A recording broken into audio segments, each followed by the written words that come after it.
Sir నమస్కారం sir. నమస్తే అండి. సార్ వైసీపీ నేత పేర్ని నాని గారు చేసిన కామెంట్స్ ఇప్పుడు వైరల్ అయిపోతున్నాయి సార్. అంటే ఈ రప్ప రప్ప నరకడం ఏంటి అన్నీ చీకట్లోనే జరిగిపోవాలి. ఆ తర్వాత మనకేం తెలియనట్టు యాక్ట్ చేసి పరామర్శించాలని చేసిన కామెంట్స్ ఇప్పుడు విపరీతంగా వైరల్ అయిపోతున్నాయి. సో ఇది కూడా ఒక రివెంజ్ పాలిటిక్స్‌లో భాగంగానే చేస్తున్నట్టుగా తెలుస్తుంది. అంటే రేపు అధికారంలోకి మేము వస్తాము ఇప్పుడే చెప్తున్నారు. మరి ఆ కామెంట్స్‌ని ఏ విధంగా చూడొచ్చు? టీడీపీ వాళ్ళు కూడా ఫుల్ ఫైర్ అవుతున్నారు ఆ కామెంట్స్ పైన. మీరేం చెప్తారు సార్? టీడీపీ వాళ్ళు ఫైర్ అవటం కంటే కూడా గుడివాడలో బ్యానర్లు పెట్టారు. అవును. గుడివాడలో ఏమని పెట్టారు అంటే, కుప్పంలో చంద్రబాబు నాయుడు గనక గెలిస్తే నేను అతని బూట్లు తుడుస్తాను అని అన్నటువంటి కొడాలి నాని ఏమైపోయాడు.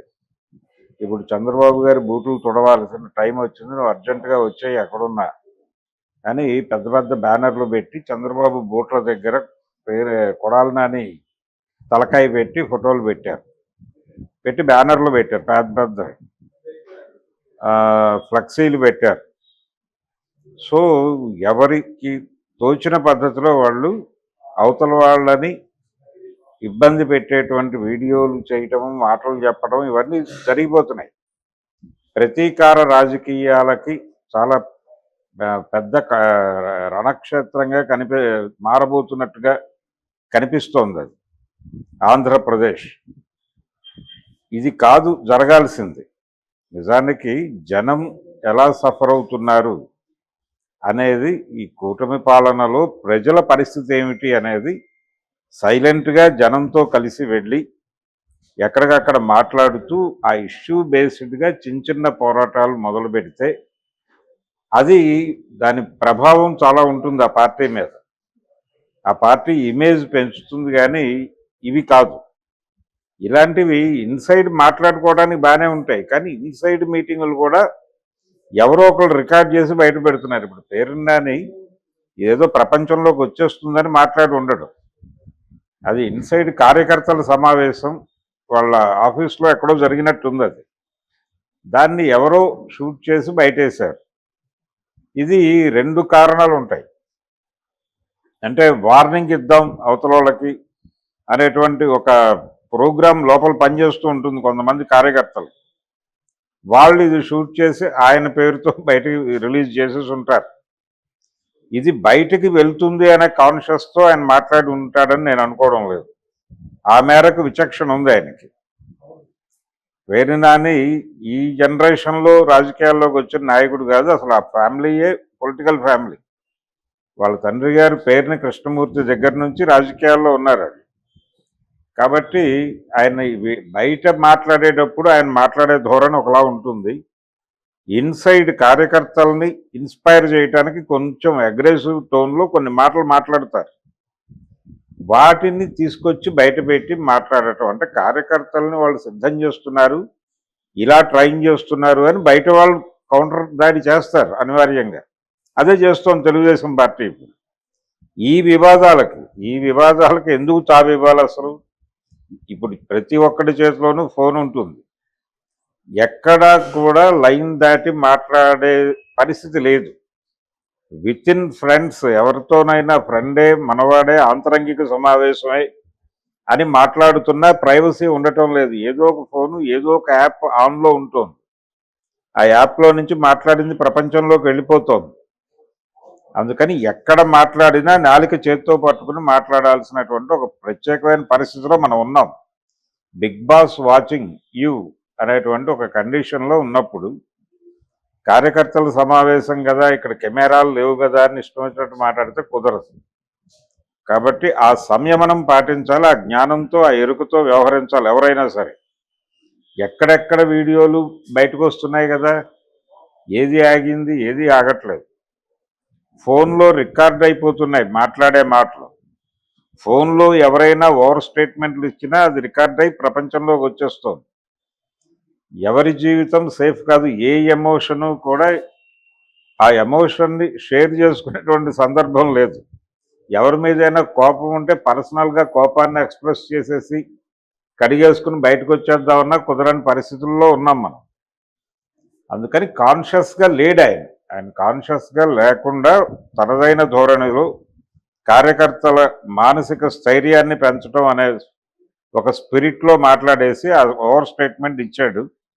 కానీ ఇప్పటికైనా ఆయన పార్టీ కూడా తెలుసుకోవాల్సింది ఏంటంటే, దీనికంటే గౌరవప్రదంగా పార్టీ ఇమేజ్ పెంచేటువంటి కార్యక్రమాలు ఏమిటి అనేది చూస్ చేసుకోవాలి. జగన్మోహన్ రెడ్డి కూడా జనంలోకి వెడుతున్నాను అంటే జనాన్ని మొబిలైజ్ చేసి తను వెళ్ళి అలా కలవటం కాదు. ఇప్పుడు గతంలో ఆయన పాదయాత్ర చేశాడు. ఏది తెలుగుదేశం పార్టీ మీద ఛాలెంజ్ చేసి నేను గెలిచి ముఖ్యమంత్రిగా ఈ సభకు వస్తారని బయటకు వెళ్ళిన తర్వాత ఆయన జనంలోనే ఉన్నాడు, పాదయాత్ర చేశాడు.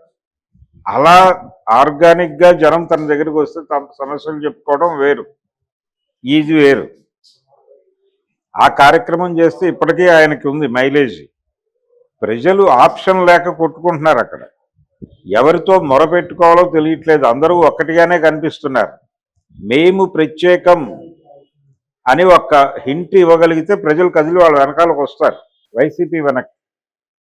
అలా ప్రజల్ని కదిలించేటువంటి కార్యక్రమాలు ప్రోగ్రాం లేదు వాళ్ళ దగ్గర. అది దాని మీద ఫోకస్ పెట్టి దాని మీద దృష్టి పెట్టి అక్కడ పనిచేయగలిగితే మంచిది. ఇలాంటి దానికి కార్యకర్తలని సన్నాహం చేయాలి. దానికి కార్యకర్తలని సన్నాహం చేయటానికి ఇలాంటి ఓవర్ స్టేట్మెంట్లు ఇవ్వక్కర్లేదు. అందుకని కొంచెం మాట్లాడినా అది అక్కడ ఉండదు అనే విషయం తెలుసుకోవాలి. ఎక్కడైనా సరే నలుగురు కలిసి ఉన్న దగ్గర మాట్లాడేటప్పుడు సంయమనంతో, అది బయట ప్రపంచం వింటోంది అనే స్పృహతో మాట్లాడాలి. మనం మాట్లాడుతున్నది ఈ నలుగురే వింటున్నారు అనే స్పృహ ఉండకూడదు. ప్రపంచం మొత్తానికి మనం చెప్తున్నాం, ప్రపంచం మొత్తం వింటోంది, మనం ఓపెన్గా ఉన్నాం అని అనుకోవాలి. అంటే గతంలో ఒక మాట ఉండేది, గోడకు చెవులు ఉంటాయి. గోడకు చెవులు ఉంటాయి కాబట్టి బయట మాట్లాడుకోవడమే మంచిది అనుకునేవాళ్ళు. ఏదైనా గదిలో కూర్చుని మాట్లాడుకునే విషయాలు ఓపెన్ ఎయిర్లో మాట్లాడుకోవడం మంచిది అనుకునేవాళ్ళు. కానీ ఇప్పుడు ఓపెన్ ఎయిర్ కాదు, గదిలో కాదు, ఎక్కడ మాట్లాడుకున్నా ప్రపంచానికి తెలుస్తుంది. అందుకని దేనికి ప్రైవసీ లేదు. ఈ ప్రైవసీ ఉండటం లేదు అనే స్పృహతో ఏ సమావేశంలో మాట్లాడినా అది ఇండోరా అవుట్డోరా అనేది మార్చిపోయి పద్ధతిగా బిహేవ్ చేయాలి, పద్ధతిగా రాజకీయం చేయాలి. ఆ రాజకీయం పద్ధతిగా చేయగలిగితే జనం వెయిట్ చేస్తున్నారు అలాంటి ఒక ఆల్టర్నేటివ్ కోసం. ముగ్గురు ఒకేలా కనిపిస్తున్నారు అక్కడ. వైసీపీ, జనసేన, టీడీపీ మూడు ఒకేలా కనిపిస్తున్నాయి. మేము వాళ్ళలా కాదు అనేటువంటి తన ప్రత్యేకతని చాటుకునే విధానాలు రూపకల్పన చేసుకుని మూవ్ అవ్వగలిగితే వైసీపీకి ఒక మైలేజీ దొరుకుతుంది. కానీ వైసీపీకి కూడా ఇలా బిహేవ్ చేస్తుందంటే వాళ్ళు ప్రజలు ఓట్లేసి టీడీపీని గెలిపించారు అని వాళ్ళు అనుకోవట్లే. ప్రజల కటాక్షం వల్ల టీడీపీ గెలిచిందని అనుకోవడం లేదు. అదే క్రమంలో ప్రజలు తమని తిరస్కరించడం వలన ప్రతిపక్షంలో ఉన్నామని కూడా అనుకోవడం లేదు. ఢిల్లీ వాళ్ళని కరుణించింది, ఢిల్లీ మనని కరుణించలేదు. అందుకని మనం ప్రతిపక్షంలో ఉన్నాం, వాళ్ళు అధికార పక్షంలో ఉన్నారు అని అనుకుంటున్నారు.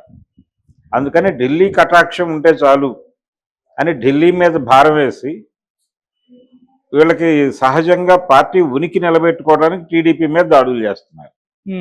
ఈ ధోరణి అనుకుంటే బాగుపడతారు. Okay sir.